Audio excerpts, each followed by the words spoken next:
On the professional front, where is Jeev Milkha Singh headed to now? Jeev Milkha Singh's second innings have started this year. I'm a senior now. I play on the senior tour. Like they welcomed me on the senior tour, they said the rookies here on tour. So I said yes, the baby of the family is here now. And I'm enjoying it. I'm exempt on the Legends tour, which is part of Europe. I'm exempt on the Japanese tour, senior tour.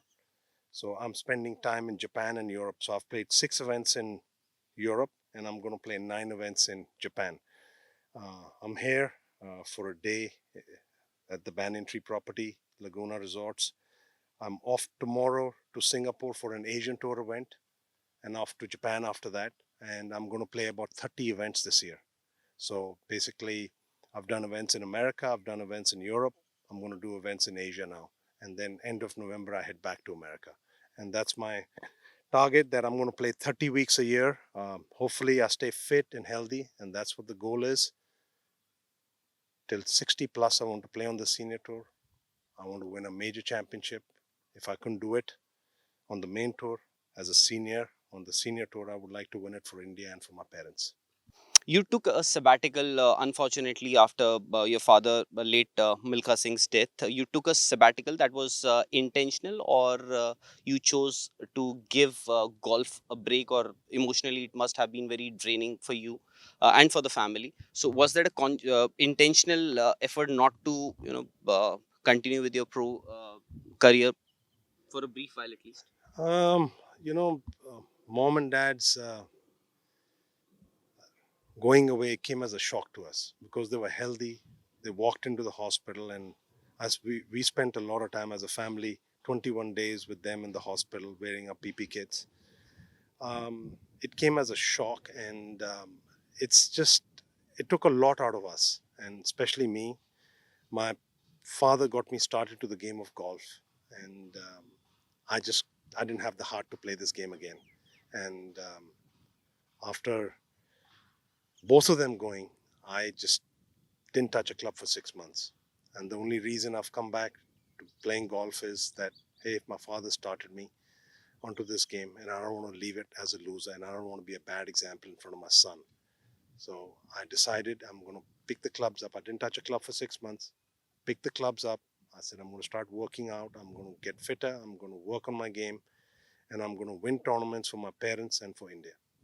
We've spoken a lot with Milkha Singh, and what he used to say was that it was his dream to see an Indian athlete rather, doing well, not just in Olympics but in other events also, and also he wanted to see an Indian walk up to that podium in an Olympic Games. Had he been alive today, he must have been, mighty happy with what Neeraj Chopra did.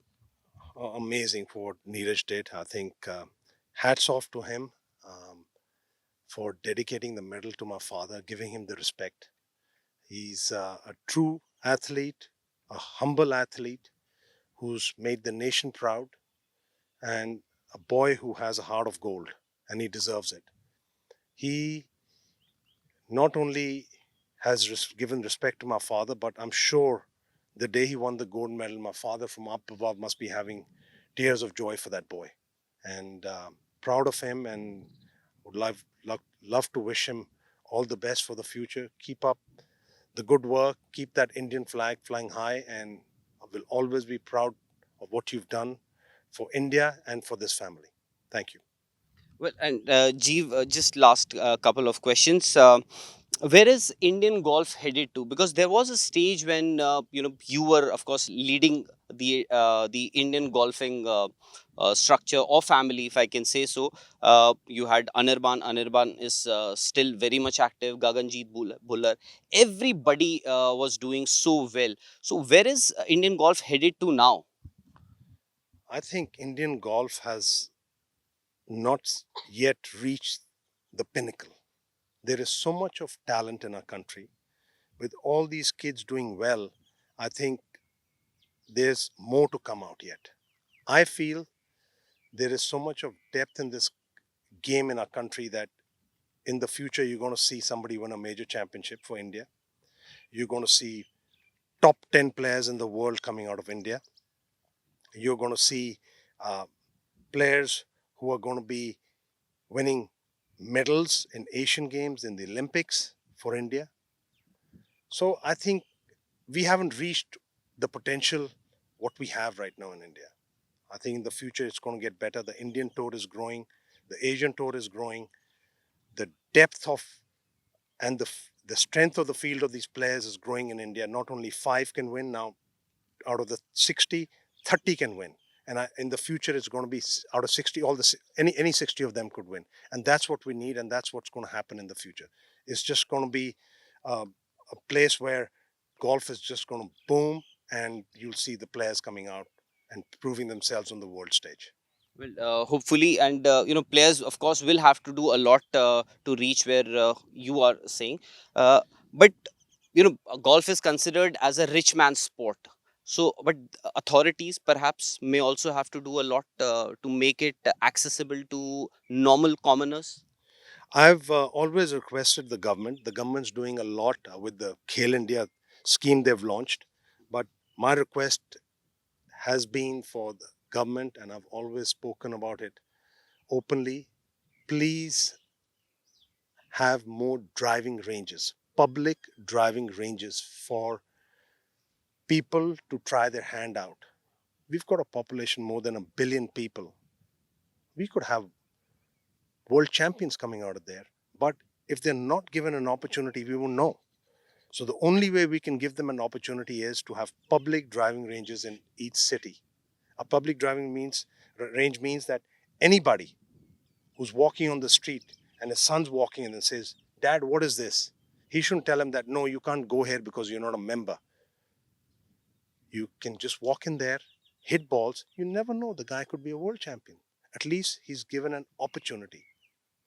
And that's what I request the government to have more public driving ranges in India. And that's the only way this game's going to grow. And you're going to have world champions coming out.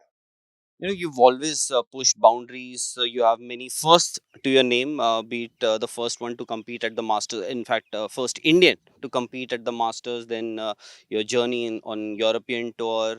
Now the seniors tournament. What was the driving force? You said you didn't want your son to consider that my father has left golf as a pro. What was the driving force? Was that the only driving force? No, I think I always planned to play the senior tour. But after what happened in the family, I didn't want to play golf because it emotionally set me back, mentally set me back. I said, I don't want to play this game anymore because my father got me started.